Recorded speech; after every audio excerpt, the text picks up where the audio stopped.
نحمده ونصلي ورسوله الكريم اما بعد فاعوذ باللہ من الشیطان الرجیم بسم اللہ الرحمن الرحیم۔ آج کا ہمارا موضوع ذکر اللہ کی فضیلت ہے، جس کے بارے میں آج ہم سنیں گے کہ ذکر اللہ کرنے کے کیا فوائد ہو سکتے ہیں اور نہ کرنے کے کیا نقصانات بھی ہو سکتے ہیں۔ حضور پاک صاحب الاولاق سیاہ کے افلاق صلی اللہ تعالی علیہ وآلہ وسلم کا فرمان عالی شان ہے۔ اللہ تبارک و تعالی فرماتا ہے کہ میں اپنے بندے کے گمان کے مطابق معاملہ کرتا ہوں، اور جب وہ مجھے یاد کرتا ہے تو میں اس کے ساتھ ہوتا ہوں۔ پس اگر وہ مجھے جماعت میں یاد کرے تو میں اسے اس سے بہتر جماعت میں یاد کرتا ہوں، اور اگر وہ مجھے دل میں یاد کرے تو میں بھی اس کو اکیلا یاد کرتا ہوں۔ اگر وہ ایک بالش میرے قریب آتا ہے تو میری رحمت ایک ہاتھ اس کے قریب آ جاتی ہے، اور اگر وہ ایک ہاتھ میرے قریب آتا ہے تو میری رحمت دونوں بازوؤں کے پھیلاؤ کے بقدر اس کے قریب آتی ہے۔ اگر وہ چل کر میری طرف آتا ہے تو میری رحمت دوڑ کر اس کی طرف آتی ہے۔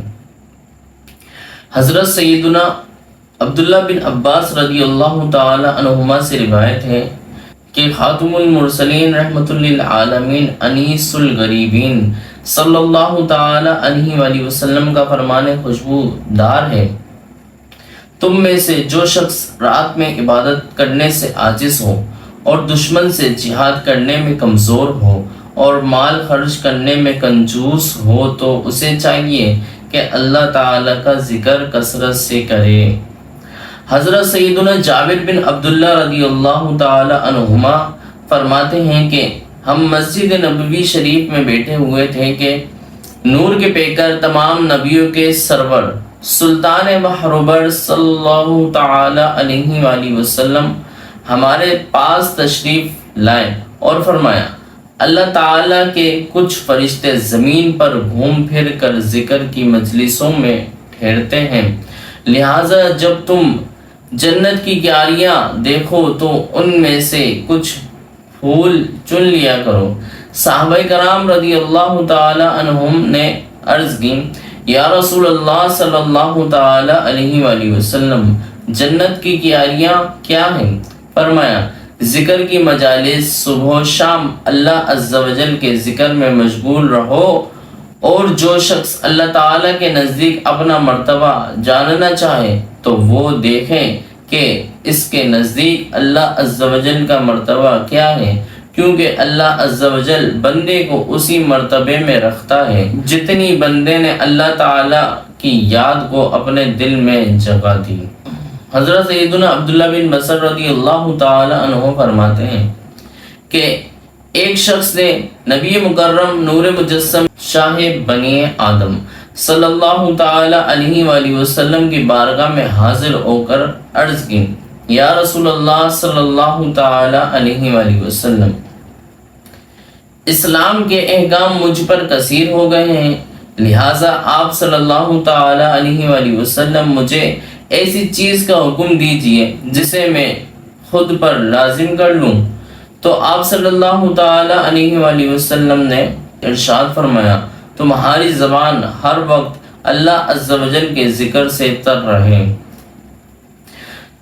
ذکر و درود ہر گھڑی ورد زباں رہے، میری فضول گوئی کی عادت نکال دو۔ اللہ عز و جل کے محبوب، دانائے غیوب، منزہ عن العیوب صلی اللہ تعالی علیہ وآلہ وسلم نے ارشاد فرمایا، زمین کے حصے روزانہ ایک دوسرے کو مخاطب کر کے کہتے ہیں، اے میرے پڑوسی، کیا آج تجھ پر کوئی ذکر اللہ کرنے والا گزرا؟ ناظرین کرام، میرے اسلامی بھائیوں، جب فرشتے مجالس سے ذکر سے اٹھتے ہیں تو اللہ عز و جل فرماتا ہے، اے میرے فرشتوں، تم کہاں گئے تھے؟ حالانکہ وہ خوب جانتا ہے۔ تو فرشتے عرض کرتے ہیں، اے ہمارے رب عز و جل، تو خوب جانتا ہے، ہم تیرے ان بندوں کے پاس تھے جو تیری پاکی بیان کر رہے تھے، تیری تقدیس بیان کر رہے تھے، تیری عظمت و بزرگی بیان کر رہے تھے، تجھ سے مانگ رہے تھے، تیری بارگاہ میں استغفار کر رہے تھے، تیری پناہ چاہتے تھے، تو اللہ عز و جل دریافت فرماتا ہے، اے میرے فرشتوں، وہ کیا چیز طلب کر رہے تھے اور کس چیز سے پناہ مانگ رہے تھے؟ تو فرشتے عرض کرتے ہیں، اے ہمارے رب عز و جل، تو خوب جاننے والا ہے، وہ جنت طلب کر رہے تھے اور جہنم سے پناہ چاہتے تھے۔ تو اللہ عز و جل فرماتا ہے، اے فرشتوں، گواہ ہو جاؤں، میں نے ان کی طلب انہیں عطا فرما دی، اور جس چیز سے وہ خوف زدہ تھے اس سے انہیں امان عطا فرما دی، اور اپنی رحمت سے انہیں جنت میں داخل فرماؤں گا۔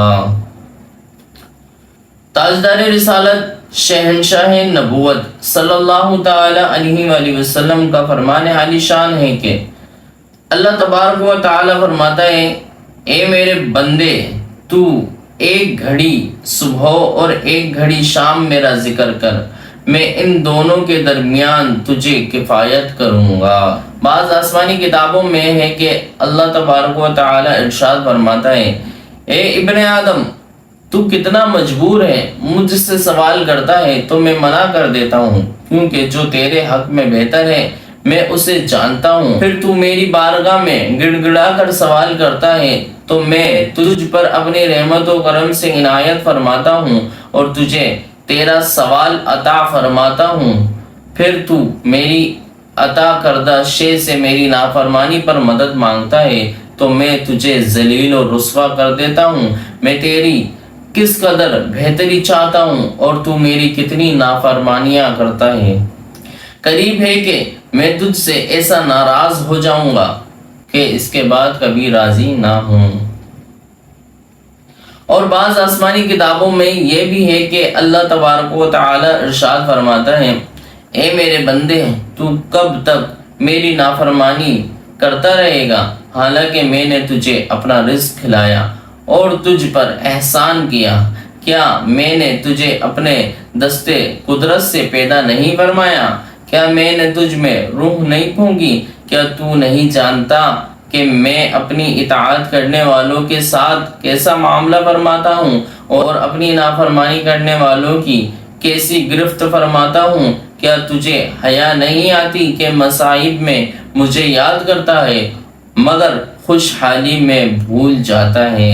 نفسانی خواہشات نے تیری چشم بصیرت کو اندھا کر دیا ہے۔ تو کب تک سستی کرے گا؟ اگر تو اپنے گناہ سے توبہ کرے گا تو میں تجھے اپنی امان عطا فرماؤں گا۔ ایسے گھر کو چھوڑ دے جس کی صفائی حقیقت میں میلی ہے اور اس کی امیدیں جھوٹی ہیں، تو نے میرے قرب کو گھٹیا لوگوں کے ہاتھوں بیچ دیا، حالانکہ میرا کوئی شریک نہیں۔ تیرے پاس اس وقت کیا جواب ہوگا جب تیرے اعضاء تیرے خلاف گواہی دیں گے، جسے تو سنے گا اور دیکھے گا۔